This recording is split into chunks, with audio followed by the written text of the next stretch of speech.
We, the people of India, having solemnly resolved to constitute India into a sovereign, socialist, secular, democratic republic, and to secure to all its citizens justice, social, economic, and political liberty of thought, expression, belief, faith, and worship, equality of status and of opportunity, and to promote among them all fraternity, assuring the dignity of the individual and the unity and integrity of the nation.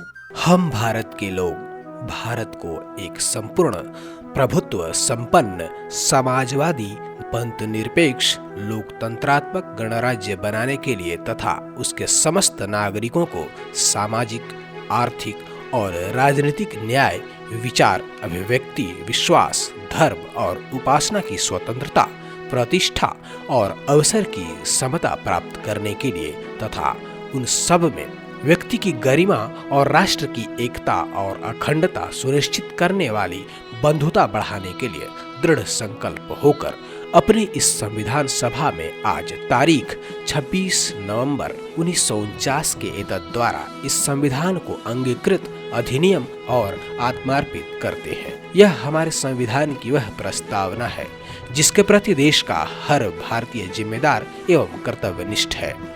देश के इन्हीं नागरिकों में राज्य एवं केंद्र की सरकारें भी हैं, किंतु क्या हम वास्तव में अपने जिम्मेदारियों एवं कर्तव्यों के प्रति जागरूक एवं ईमानदार हैं? आज हम गणतंत्र दिवस मना रहे हैं और आज का यह गणतंत्र दिवस छत्तीसगढ़ के लहजे से और भी खास हो जाती है, जहां पर हम भारत के संविधान, एकता, अखंडता को तार तार करते नजर आते हैं। छत्तीसगढ़ की दो घटनाएं हमारे सामने हैं जो पुलिस प्रशासन और आमजन तीनों के गैर जिम्मेदार रवैये को परिलक्षित करता है।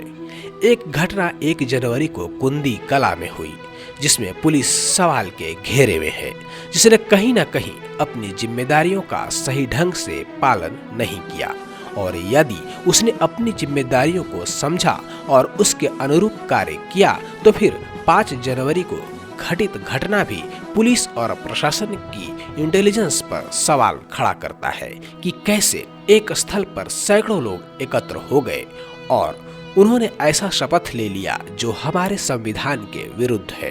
हमारे संविधान की प्रस्तावना है सभी के एकता और अखंडता का, आपसी भाईचारे का, किसी से भी कोई भेदभाव नहीं करने का, किंतु 5 जनवरी की यह घटना पुलिस और प्रशासन पर एक तमाचा है जिसने इस घटना को लेकर कई सवाल खड़े कर दिए। आज हम सब लोग कुंदी कला के इस पवित्र भूमि पर संकल्प लेते हैं कि शपथ लेते हैं कि आज से हम हिंदू किसी भी मुसलमान दुकानदार से किसी भी प्रकार का सामान का खरीदी बिक्री नहीं करेंगे। आज से हम हिंदू किसी मुसलमान व्यक्ति को अपनी जमीन लीज में या बिक्री नहीं करेंगे। अगर किसी व्यक्ति के पास जमीन लीज में दिया हुआ है उसकी तत्काल वापसी कराएंगे। आज से हम हिंदू मुसलमानों के यहाँ मजदूरी एवं अन्य कार्य के लिए नहीं जाएंगे। जो फेरी वाले हमारे गांव में आते हैं, हमारे क्षेत्र में आते हैं, गांव में उनका जांच उपरांत यदि हिंदू है तभी खरीदी करेंगे, अन्यथा नहीं खरीदेंगे।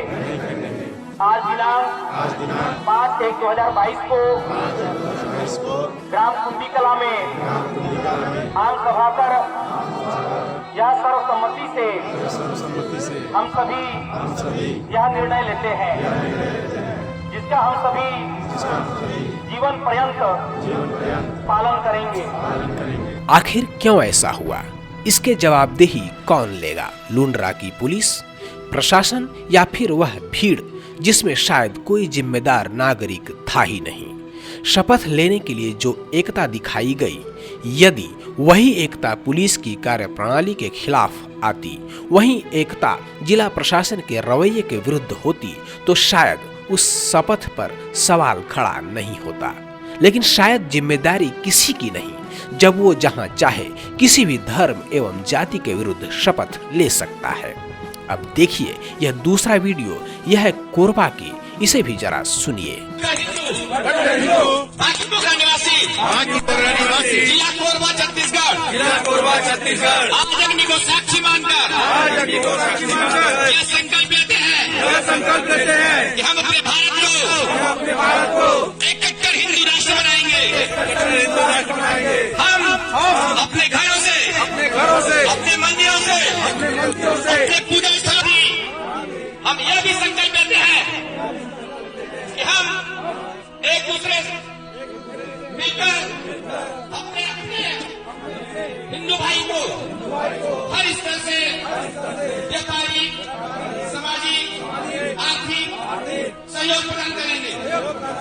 हम अपने प्रतिष्ठानों में, अपने घरों में, अपने व्यवसायों में सिर्फ और सिर्फ हिंदू भाई को ही रखेंगे, ताकि हम अपने हिंदुत्व को और भी ज्यादा मजबूत कर सके।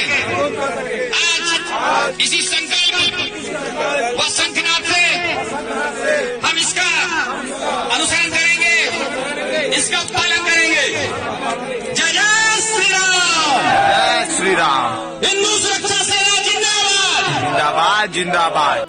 हालांकि यहाँ पर पुलिस ने कार्रवाई की है, लेकिन सवाल यह उठता है कि लगातार ऐसी घटनाएं क्यों हो रही हैं? इसके लिए जिम्मेदार कौन है? जैसा बताया जा रहा है कि कई स्थानों पर बहुसंख्यक पर अल्पसंख्यक भारी पड़ रहे हैं।